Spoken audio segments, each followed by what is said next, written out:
PT Air Minum Banjarmasin bakal mengambil kebijakan menaikkan tarif Banyu Ledeng gas dan sabaratan kategori pelanggan pada akhir tahun 2022 ini. Wacana kenaikan ini mendapat respon dari Komisi 2 DPRD Banjarmasin dengan menggelar rapat audensi dengan jajaran PT Air Minum Banjarmasin jelang tengah hari Selasa 12 Juli 2022. Yang ini yang sudah ini kan? Dia sudah lah audensi dengan pemegang sahamnya.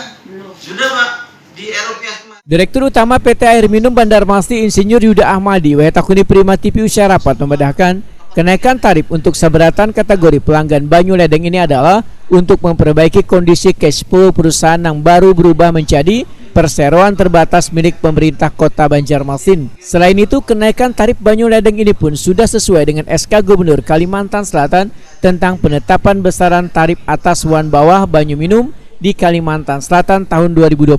Yuda Ahmadi berjanji sebelum menaikkan tarif Banyu Ledeng maka akan disosialisasikan dulu ke warga.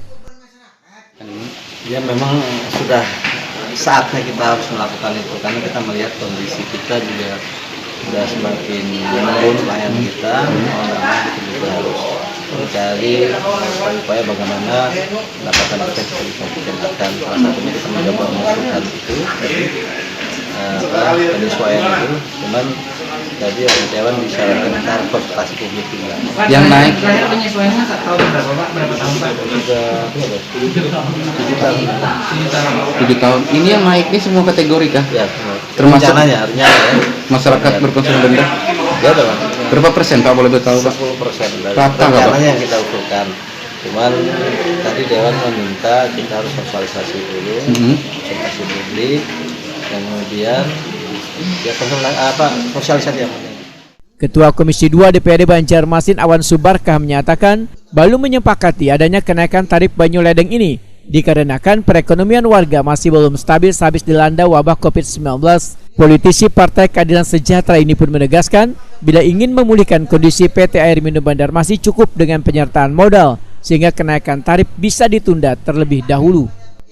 Meminta kepada PTM untuk melakukan sosialisasi dulu ya kepada masyarakat ya, karena bagaimanapun juga tentang kenaikan tarif ini kan nanti yang terkena beban itu langsung masyarakat bawah ya, langsung para pelanggan masyarakat bawah. Setelah maka perlu dilakukan sosialisasi itu sehingga nanti kan bisa diketahui ya oleh pihak PTM bagaimana kondisi masyarakat bawah, sejauh mana tingkat pemahaman masyarakat terhadap rencana kenaikan itu ya.